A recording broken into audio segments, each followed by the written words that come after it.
Income tax എങ്ങനെ നമുക്ക് തന്നെ ഫയൽ ചെയ്യാമെന്ന് നോക്കാം. ഇവിടെ പറയുന്ന പ്രകാരം നിങ്ങളുടെ വരുമാനം സാലറിയിൽ നിന്നും, ബാങ്ക് ഇൻട്രസ്റ്റിൽ നിന്നും, അതുപോലെ ഷെയറിൽ നിന്നും കിട്ടുന്ന ഡിവിഡൻഡ് തുടങ്ങിയവയിൽ നിന്നും ആണെങ്കിൽ ഇത് ഫോളോ ചെയ്യാവുന്നതാണ്.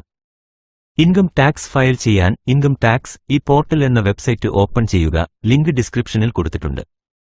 ഇവിടെ ആദ്യമായാണ് നിങ്ങൾ ഫയൽ ചെയ്യുന്നത്, അല്ലെങ്കിൽ നിങ്ങൾക്ക് ഇതുവരെ അക്കൗണ്ട് ഇല്ല എങ്കിൽ ആദ്യം രജിസ്റ്റർ എന്ന പേജിൽ പോയി നിങ്ങളുടെ പാൻ നമ്പർ ഉപയോഗിച്ച് അക്കൗണ്ട് ഓപ്പൺ ചെയ്യുക. അതിനുശേഷം ലോഗിൻ പേജിൽ വരിക. യൂസർ ഐഡി എൻ്റർ ചെയ്ത് കണ്ടിന്യൂ കൊടുക്കുക. ഇവിടെ ചെക്ക് ബോക്സ് ചെക്ക് ചെയ്യുക. പാസ്വേഡ് എൻ്റർ ചെയ്യുക. കണ്ടിന്യൂ കൊടുക്കുക. അടുത്തത് അസസ്മെന്റ് ഇയർ സെലക്ട് ചെയ്യാനാണ്. നിങ്ങൾ ഫയൽ ചെയ്യുന്നതിന് മുൻപ് ആദ്യം annual income statement AIS download ചെയ്യുക. നിങ്ങളുടെ ഫോം 16നുമായി AIS വെരിഫൈ ചെയ്യുക. ഫോം 16 നിങ്ങളുടെ എംപ്ലോയർ ആണ് തരേണ്ടത്. അതിൽ നിങ്ങളുടെ സാലറി ഡീറ്റെയിൽസ് എല്ലാം കാണും. AISലും സെയിം ഡീറ്റെയിൽസ് ഉണ്ട്. അത് വെരിഫൈ ചെയ്ത് കറക്റ്റ് ആണോ എന്ന് ചെക്ക് ചെയ്യുക. അതുകൂടാതെ AISൽ നിങ്ങൾക്ക് ബാങ്കിൽ നിന്നുമുള്ള ഇൻട്രസ്റ്റ്, ഡിവിഡൻഡ്, നിങ്ങൾ മ്യൂച്വൽ ഫണ്ട് വാങ്ങുകയോ വിൽക്കുകയോ ചെയ്തിട്ടുണ്ടെങ്കിൽ അതിന്റെ ഡീറ്റെയിൽസ്, നിങ്ങൾ ഷെയർ വാങ്ങുകയോ വിൽക്കുകയോ ചെയ്തിട്ടുണ്ടെങ്കിൽ അതിന്റെ ഡീറ്റെയിൽസ് എല്ലാം AISൽ കാണിക്കും. ഇനി അതിൽ വരാത്ത എന്തെങ്കിലും വരുമാനം നിങ്ങൾക്ക് ഉണ്ടെങ്കിൽ അതും നിങ്ങൾ ഫയൽ ചെയ്യുന്ന സമയത്ത് കൊടുക്കണം. ഇതെല്ലാം ചെക്ക് ചെയ്ത് ഉറപ്പുവരുത്തിയിട്ട് മാത്രം ഫയൽ ചെയ്യാൻ തുടങ്ങുക. അതിനുശേഷം ഇവിടെ അസസ്മെന്റ് ഇയർ സെലക്ട് ചെയ്യുക. ഇവിടെ ചെയ്യുന്നത് 2025-2026 ഫിനാൻഷ്യൽ ഇയറിലെ റിട്ടേൺസ് ആണ്. അത് 2026-2027 അസസ്മെന്റ് ഇയർ ആണ്. ഇവിടെ ശ്രദ്ധിക്കുക, ഫയൽ ചെയ്യാനുള്ള അവസാന തീയതി ജൂലൈ 31 ആണ്. അടുത്തത് മോഡ് ഓഫ് ഫയലിംഗ് എന്നത് ഓൺലൈൻ സെലക്ട് ചെയ്യുന്നു. കണ്ടിന്യൂ കൊടുക്കുക.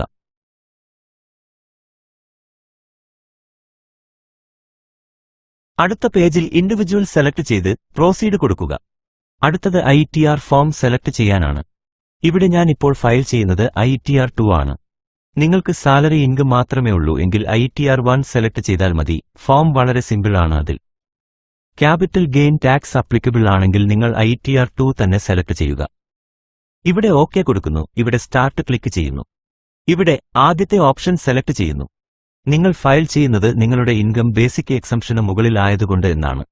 ഇനി താഴെ കൊടുത്തിരിക്കുന്നത് സ്പെഷ്യൽ കാറ്റഗറിയാണ്. നിങ്ങളുടെ ബാങ്ക് അക്കൗണ്ടിൽ കഴിഞ്ഞ ഫിനാൻഷ്യൽ ഇയറിൽ 1 കോടിക്ക് മുകളിൽ ഉണ്ടെങ്കിൽ, 2 ലക്ഷം രൂപ വിദേശയാത്രയ്ക്ക് ചെലവാക്കിയെങ്കിൽ, 1 ലക്ഷത്തിന് മുകളിൽ ഇലക്ട്രിസിറ്റി ബിൽ വന്നിട്ടുണ്ടെങ്കിൽ. ഇവിടെ കണ്ടിന്യൂ കൊടുക്കുന്നു. അടുത്തതിൽ പാർട്ട് A ജനറൽ ഇൻഫർമേഷൻ ആണ്. കണ്ടിന്യൂ കൊടുക്കുന്നു. പ്രൊസീഡ് ടു ക്വസ്റ്റ്യൻ എന്നത് കണ്ടിന്യൂ കൊടുക്കുന്നു. ഇതിൽ first one opting out of new tax എന്നതാണ്. നിങ്ങൾക്ക് ഓൾഡ് ടാക്സിലാണ് ഫയൽ ചെയ്യേണ്ടത് എങ്കിൽ യെസ് കൊടുക്കുക.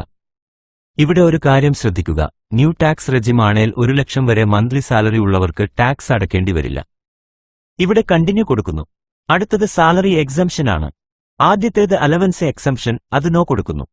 അടുത്തത് നിങ്ങൾ ഒരു വികലാംഗ ജീവനക്കാരനോ ശാരീരിക വൈകല്യമുള്ളവരോ ആണെങ്കിൽ നിങ്ങളുടെ ഗതാഗത അലവൻസിൽ ഇളവ് അവകാശപ്പെടാൻ അർഹതയുണ്ട്. അതാണ്, ഇത് നോ സെലക്ട് ചെയ്യുന്നു. അടുത്തത് അതർ എക്സംഷൻ എന്തെങ്കിലും ഉണ്ടോ എന്നാണ്. അതും നോ കൊടുക്കുന്നു.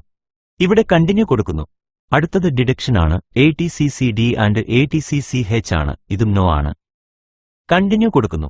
ഇവിടെ പോപ്പ് ബോക്സിൽ പറയുന്നത് ഇനിയുള്ള സെക്ഷനിൽ കുറെ ഫീൽഡ് പ്രീഫില്ലായി വരും. നിങ്ങളുടെ AIS സ്റ്റേറ്റ്മെന്റ് അനുസരിച്ചു അത് വെരിഫൈ ചെയ്ത് എന്തെങ്കിലും മിസ്റ്റേക്ക് ഉണ്ടെങ്കിൽ അതിനനുസരിച്ച് എഡിറ്റ് ചെയ്യുക.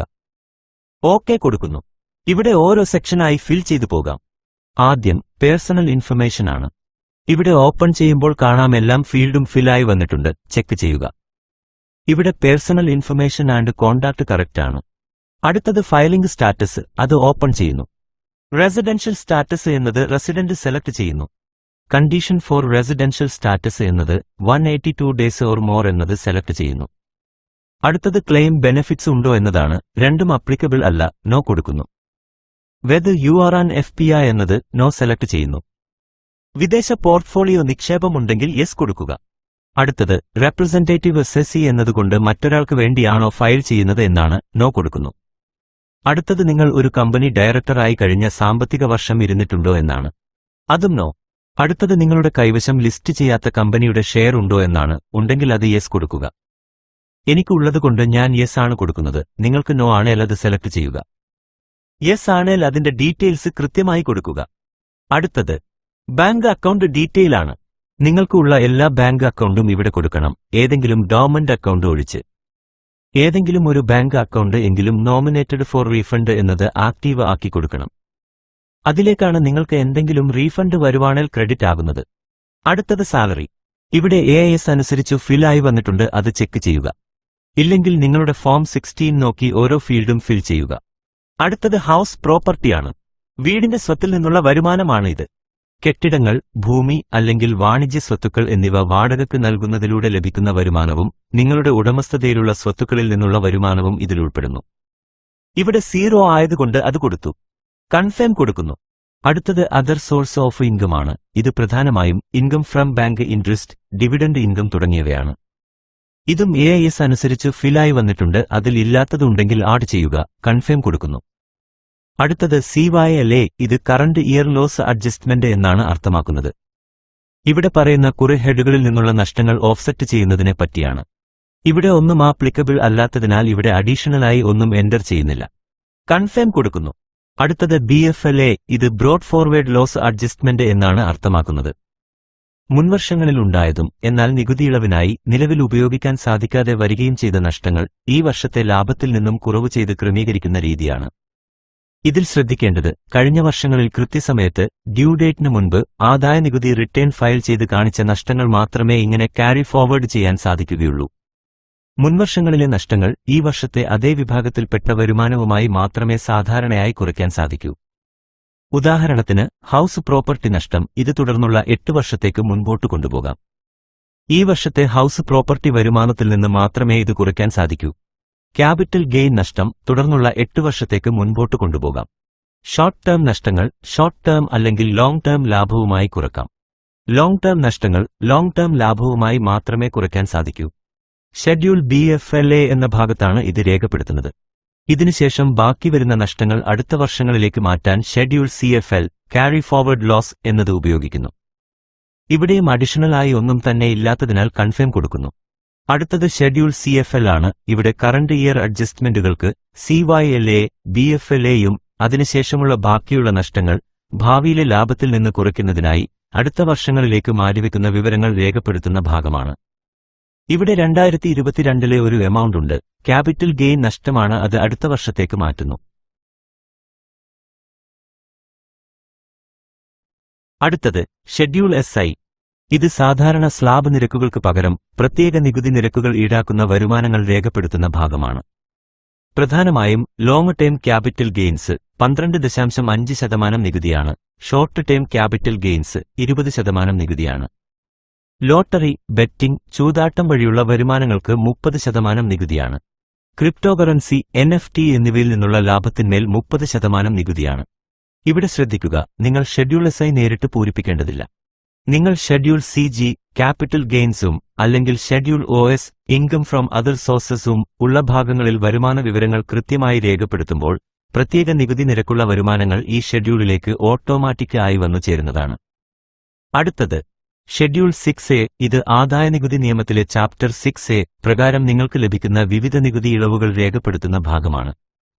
നിങ്ങൾ നടത്തിയ ചില നിക്ഷേപങ്ങൾ, ചിലവുകൾ അല്ലെങ്കിൽ സംഭാവനകൾ എന്നിവ ഈ ഷെഡ്യൂളിൽ കാണിച്ച് നിങ്ങളുടെ ആകെ വരുമാനത്തിൽ നിന്നും കുറവ് വരുത്താനും അതുവഴി നികുതി കുറക്കാനും സാധിക്കും. ഈ ഇളവുകൾ പ്രധാനമായും പഴയ നികുതി വ്യവസ്ഥ ഓൾഡ് ടാക്സ് റെജീം തിരഞ്ഞെടുക്കുന്നവർക്ക് മാത്രമേ ലഭിക്കുകയുള്ളൂ. പുതിയ നികുതി വ്യവസ്ഥയിൽ ന്യൂ ടാക്സ് റെജീം ചില പ്രത്യേക ഇളവുകൾ, ഉദാഹരണത്തിന് ATC-CD2 ഒഴികെ ചാപ്റ്റർ 6A പ്രകാരമുള്ള ഭൂരിഭാഗം ഇളവുകളും അനുവദനീയമല്ല. അടുത്തത് schedule AMTC alternate minimum tax credit. ഇത് ആദായനികുതി നിയമത്തിലെ സെക്ഷൻ പ്രകാരം ഒരു നികുതിദായകൻ മുൻവർഷങ്ങളിൽ അധികമായി അടച്ച ആൾട്ടർനേറ്റ് മിനിമം ടാക്സിന്റെ ക്രെഡിറ്റ് കണക്കാക്കാനും അത് ഈ വർഷത്തെ നികുതിയിൽ നിന്ന് കുറക്കാനും ഉപയോഗിക്കുന്ന ഭാഗമാണ്. ഇതും ഇവിടെ ആപ്ലിക്കബിൾ അല്ലാത്തതിനാൽ കൺഫേം കൊടുക്കുന്നു.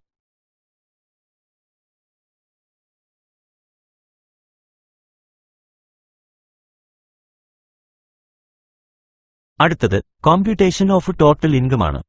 ഇവിടെ ഇതുവരെ കൊടുത്ത വിവരങ്ങൾ അനുസരിച്ചു ടോട്ടൽ ഇൻകം ഫിൽ ആയി വരും. എല്ലാം കൃത്യമായി ചെക്ക് ചെയ്യുക. കൺഫേം കൊടുക്കുക.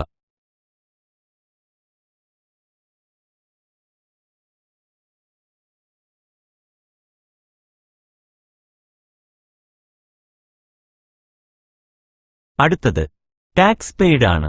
ഇത് നിങ്ങൾ ഈ സാമ്പത്തിക വർഷത്തിൽ സർക്കാരിലേക്ക് വിവിധ രീതികളിൽ അടച്ചിട്ടുള്ള എല്ലാ നികുതികളുടെയും വിവരങ്ങൾ രേഖപ്പെടുത്തുന്ന ഭാഗമാണ്. ഷെഡ്യൂൾ ടാക്സ് പെയ്ഡിൽ വരുന്ന പ്രധാന ഭാഗങ്ങൾ: TDS നിങ്ങളുടെ ശമ്പളത്തിൽ നിന്നോ ബാങ്ക് പലിശയിൽ നിന്നോ മറ്റു വരുമാനങ്ങളിൽ നിന്നോ പണം തന്നവർ മുൻകൂറായി പിടിച്ച് സർക്കാരിലേക്ക് അടച്ച നികുതിയാണിത്. ഇത് ഫോം 16 അല്ലെങ്കിൽ ഫോം 16A എന്നിവയിൽ ലഭ്യമായിരിക്കും.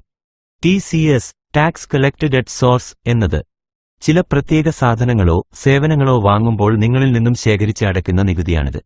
അഡ്വാൻസ് ടാക്സ് മുൻകൂർ നികുതി എന്നത് ഒരു സാമ്പത്തിക വർഷത്തിൽ നിങ്ങളുടെ നികുതി ബാധ്യത 10,000 രൂപയ്ക്ക് മുകളിൽ വരികയാണെങ്കിൽ സാമ്പത്തിക വർഷം അവസാനിക്കുന്നതിന് മുൻപായി കൃത്യമായ ഇടവേളകളിൽ നിങ്ങൾ സ്വയം അടച്ചിട്ടുള്ള നികുതിയാണിത്. സെൽഫ് അസസ്മെന്റ് ടാക്സ് എന്നത് സാമ്പത്തിക വർഷം അവസാനിച്ച ശേഷം ആദായനികുതി റിട്ടേൺ ഫയൽ ചെയ്യുന്നതിന് തൊട്ടുമുൻപായി ബാക്കി വരുന്ന നികുതി തുക നിങ്ങൾ സ്വയം കണക്കാക്കി അടയ്ക്കുന്നതാണ് സെൽഫ് അസസ്മെന്റ് ടാക്സ്. എല്ലാ ITR ഫോമുകളിലും നിങ്ങൾ അടച്ച TDS അഡ്വാൻസ് ടാക്സ് വിവരങ്ങൾ തനിയെ വരാറുണ്ട്. ഇവ നിങ്ങളുടെ കൈവശമുള്ള രേഖകളുമായി ഒത്തുനോക്കി ഉറപ്പുവരുത്തുക മാത്രം ചെയ്താൽ മതിയാകും. Tax deferred on ESOP startup ജീവനക്കാർക്ക് ബാധകമായ കാര്യമാണ്. ഇത് ഇവിടെ നോക്കേണ്ട ആവശ്യമില്ല. ലീവ് ചെയ്യുന്നു. അടുത്തത് പാർട്ട് B TTI നിങ്ങളുടെ ആകെ വരുമാനത്തിന്മേലുള്ള നികുതി ബാധ്യത പൂർണ്ണമായി കണക്കാക്കുന്ന ഭാഗമാണ്. മറ്റ് സെക്ഷനുകളെല്ലാം കൃത്യമായി പൂരിപ്പിച്ച ശേഷം ഏറ്റവും ഒടുവിലായി മാത്രം ചെയ്യേണ്ട ഭാഗമാണിത്. കാരണം ഇതിലെ ഭൂരിഭാഗം വിവരങ്ങളും മറ്റ് ഷെഡ്യൂളുകളിൽ നിന്നും ഓട്ടോമാറ്റിക്കായി ഇവിടെ വന്നുചേരുന്നവയാണ്. ഇവിടെ tax payable on total income എന്നത് കാണിക്കും. അടുത്തത് റിബേറ്റ് അണ്ടർ സെക്ഷൻ 87A എന്നതിൽ സെയിം എമൗണ്ട് ആണ് കാണിക്കുന്നത്. ഇപ്പോൾ ന്യൂ റെജിം വച്ചാണ് ഫയൽ ചെയ്തിരിക്കുന്നത്. അതനുസരിച്ച് ഇവിടെ ലഭിക്കുന്ന പരമാവധി ടാക്സ് റിബേറ്റ് 60,000 രൂപയാണ്. നികുതി സ്ലാബുകൾ ന്യൂ റെജിം അനുസരിച്ച് 4 ലക്ഷം വരെ നികുതിയില്ല. 4 ലക്ഷത്തിന് മുകളിൽ 8 ലക്ഷം വരെ 5%, 8 ലക്ഷത്തിന് മുകളിൽ 12 ലക്ഷം വരെ 10%.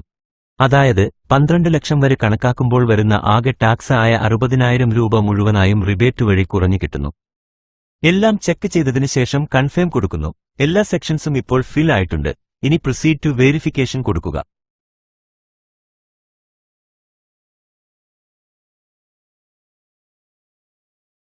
ഇവിടെ ഡിക്ലറേഷൻ ഫോം ചെക്ക് ചെയ്യുക. പാൻ ആൾറെഡി ഉണ്ട്. പ്ലേസ് കൊടുക്കുന്നു. തീയതിയുണ്ട്. TRP ഫീൽഡ് ഫിൽ ചെയ്യേണ്ട ആവശ്യമില്ല. പ്രൊസീഡ് ടു വാലിഡേഷൻ കൊടുക്കുന്നു.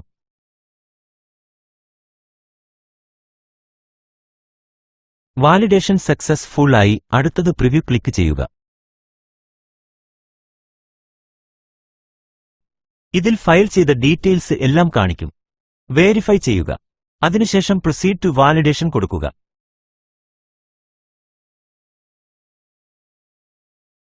ഫൈനൽ സ്റ്റെപ്പ് ആയി പ്രൊസീഡ് ടു വെരിഫിക്കേഷൻ കൊടുക്കുന്നു. ഇവിടെ ഈ വെരിഫൈ കൂടി ചെയ്താലേ കംപ്ലീറ്റ് ആകൂ. ഈ വെരിഫൈ ചെക്ക് ചെയ്യുന്നു. ഇവിടെ കുറെ ഓപ്ഷൻ ഉണ്ട്. ഞാൻ ഇവിടെ ആധാർ OTP യൂസ് ചെയ്യുന്നു.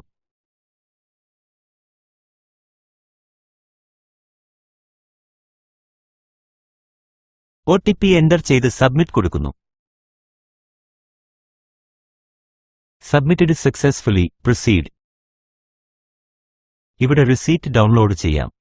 ഈ ഫയൽ എന്ന മെനുവിൽ വ്യൂ ഫയൽഡ് റിട്ടേൺസിൽ പോയാൽ ഇപ്പോൾ ഫയൽ ചെയ്തതിന്റെ ഡീറ്റെയിൽസ് കാണാം.